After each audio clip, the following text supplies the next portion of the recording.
இன்னைக்கு கூட அண்ணாமலை அவர்கள் ஒரு அறிக்கை ஒன்று வெளியிட்டிருக்காரு. காவேரி சம்பந்தமாக மேகதாது அணை சம்பந்தமாக ஒரு அறிக்கை ஒன்று வெளியிட்டிருக்காரு. பொதுவாகவே தமிழகத்தில் எடுத்துக்கிட்டிங்கன்னா அப்படின்னா மேகதாது விஷயம், காவேரி விஷயம் அப்படின்னு வந்தீங்கன்னா எல்லா கட்சிகளும் ஒரே மாதிரி அறிக்கையெல்லாம் விட்டு தள்ளுவாங்க. அதுக்கு எந்த கட்சியும் விதிவிலக்கல்ல. இன்னைக்கு கூட அண்ணாமலை அவர்கள் அறிக்கை வெளியிட்டிருக்காரு. அப்புறம் பார்த்தீங்கன்னா ஏடிஎம்கே, எடப்பாடி பழனிசாமி, திமுக, அப்புறம் பார்த்தீங்கன்னா டிவிகே எல்லா பேரும் அறிக்கை வெளியிட்டிருக்காங்க. ஆனால் இவங்க எல்லாரும் வெளியிட்டிருக்காங்கல்ல, அந்த அறிக்கைக்கும் அண்ணாமலை அவர்கள் மோடியால் வளர்க்கப்பட்ட அண்ணாமலை அவர்கள் வெளியிட்டிருக்காருல அந்த அறிக்கைக்கும் என்ன தெரியுமா வித்தியாசம்? மற்றவங்க எல்லாமே இது மாதிரி மத்திய அமைச்சர் பேசிட்டாரு, கர்நாடகத்துக்கு சாதகமான முடிவை மத்திய அரசாங்கம் எடுக்கக்கூடாது, அப்படி மானே தேனே பொன்மானே அப்படின்னு அப்படியே உருட்டிட்டு போயிட்டாங்க. ஆனால் அண்ணாமலை அவர்கள் ரொம்ப அறிவாக பேசுகிறதா நினச்சி என்ன தெரியுமா பண்ணியிருக்காரு?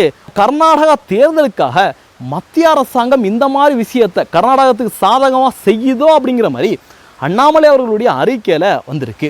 எவ்வளோ கேவலம் பார்த்தீங்களா?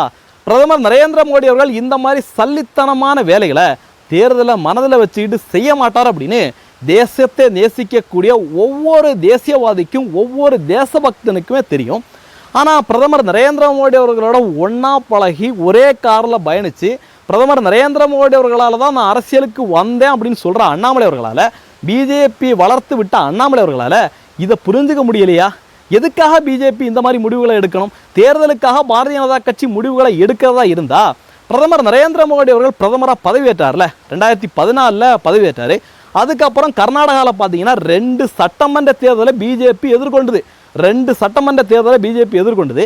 உண்மையிலேயே பிஜேபி அந்த மாதிரி முடிவுகளை எடுக்கிறதா இருந்தால் அப்போவே எடுத்திருப்பாங்க. ஏன்னா தமிழகத்தை விட எம்பி, எம்எல்ஏ எல்லாமே பிஜேபிக்கு கர்நாடகாவில் அதிகம். தமிழகத்தை விட அதிக லாபம் கர்நாடகாவுக்கு சப்போர்ட் பண்ணுறதுனால பிஜேபிக்கு ஏற்படும் அப்படிங்கிறது யதார்த்தமான உண்மை. அப்பெல்லாம் பிஜேபி இந்த மாதிரி விஷயத்தை செய்யாமல் இப்போ செய்ய போகிறாங்களா? அதுவும் தேர்தலுக்கு இன்னும் 2 வருஷம் இருக்குது. சட்டமன்ற தேர்தலுக்கு 2 வருஷம், நாடாளுமன்ற தேர்தலுக்கு 3 வருஷம் இருக்குது. இப்படி இருக்கையில் இந்த மாதிரி விஷயத்தை பண்ணுவாங்களா? எவ்வளோ கேவலமாக இருக்குது பாருங்கள். பிரதமர் நரேந்திர மோடி அவர்கள் இந்த காவேரி மேகதாது விவகாரம் மட்டுமல்ல, தேசத்தில் இருக்கின்ற ஒவ்வொரு பிரச்சனைகளையுமே தர்மத்தின்படி தார்மீகத்தின் அடிப்படையில் தான் அவர் அணுகுவாரே தவிர இங்கே நம்ம இவங்களுக்கு சப்போர்ட் பண்ணால் தேர்தலில் அந்த மாநிலத்திலிருந்து லாபம் கிடைக்கும், இந்த மாநிலத்திலிருந்து லாபம் கிடைக்கும் அப்படின்னு பிரதமர் நரேந்திர மோடி அவர்கள் ஒரு நாளும் அப்படி நினச்ச அரசியல் பண்ணவே மாட்டார் அப்படின்னு எங்களுக்கு தெரியும், ஒவ்வொரு தேசியவாதிக்கும் தெரியும். அண்ணாமலை சார், ஏன் சார் உங்களுக்கு பிரதமர் நரேந்திர மோடி அவர்களை பற்றி தெரியாதா? தேர்தலுக்காக இந்த மாதிரி சல்லித்தனமான வேலையை அவர் செய்வாரா? ஏன் சார் உங்களுக்கு அரசியல் பண்ணுறதுக்கு நிறைய விஷயங்கள் இருக்குது, நீங்கள் அதில் அரசியல் பண்ணிட்டு போகலாம்.